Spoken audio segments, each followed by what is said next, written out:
Hello guys, இன்னைக்கு நம்ம ஒரு ஸ்வீட் ரெசிபி தான் பார்க்க போறோம். ஸோ ரவை வச்சு இன்ஸ்டன்ட்டா ஸ்வீட் ரவை அப்பம் தான் பார்க்க போறோம். ஸோ இது வந்து மேலே நல்லா கிறிஸ்பா உள்ள நல்லா சாஃப்டா உங்களோட ஸ்வீட் கிரேவிங்ஸ்க்கெல்லாம் பக்காவான ஸ்நாக்ஸ் ஐட்டமாக இருக்கும். ஸோ வாங்க எப்படி செய்யலான்னு பார்ப்போம். ஸோ இதுக்கு வந்து ஒரு கப் ரவையை 100 ml பால் ஊற்றி நான் 1 மணி நேரத்துக்கு ஊற வச்சுருக்கேன்.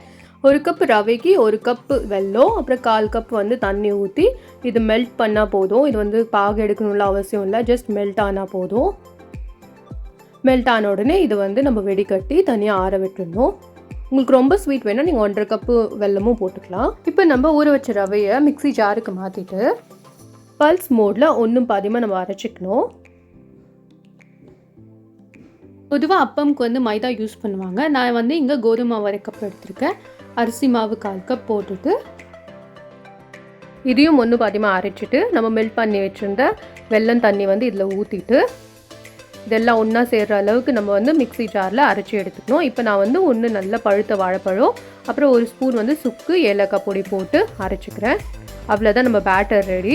இந்த பேட்டர் வந்து நம்ம தோசை மாவு கன்சிஸ்டன்சியில் இருக்கணும். ரொம்ப திக்காகவும் இல்லாமல் ரொம்ப தின்னாகவும் இல்லாமல் இந்த மாதிரி இருக்கணும். எண்ணெய் வந்து ரொம்ப சூடாக இருக்கக்கூடாது. மீடியம் ஹாட் ஆயிலில் சின்ன கரண்டியில் பேட்டரை வந்து ஒன்று ஒன்றா ஊற்றி நம்ம அப்பம் ரெடி பண்ணணும். ஸோ ஒன்று ஊற்றிட்டு அது வந்து மேலே வர வரைக்கும் வெயிட் பண்ணுங்கள். ஸோ மேலே வந்த உடனே அதை வந்து சைடில் தள்ளிவிட்டு இப்போ சென்டரில் இன்னொரு அப்பம் ஊற்றிக்கலாம்.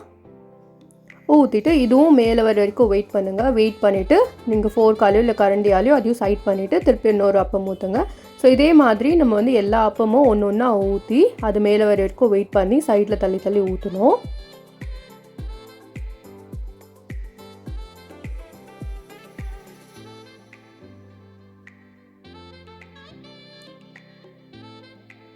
ஸோ இது ஃப்ரை பண்ணுறதுக்கு வந்து நீங்கள் மீடியம் ஃப்ளேமில் வச்சே ஃப்ரை பண்ணுங்கள்,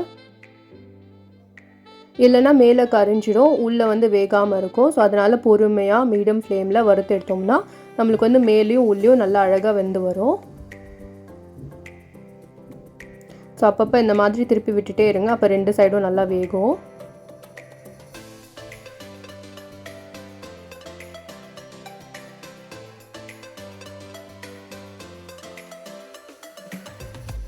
ஸோ இப்போ வந்து எல்லா சைடும் நல்லா வெந்துருச்சு. இப்போ நம்ம வெளியே எடுத்துடலாம். அவ்வளோதான், நம்மளோட ரவா ஸ்வீட் அப்பம் ரெடி. ஸோ இது வந்து நான் ஓப்பன் பண்ணி காமிக்கிறேன். ஸோ உங்கள் வீட்டில் ட்ரை பண்ணி பார்த்து எப்படி இருந்துச்சு கமெண்ட் செக்ஷனில் சொல்லுங்கள். தேங்க்ஸ் ஃபார் வாட்சிங்.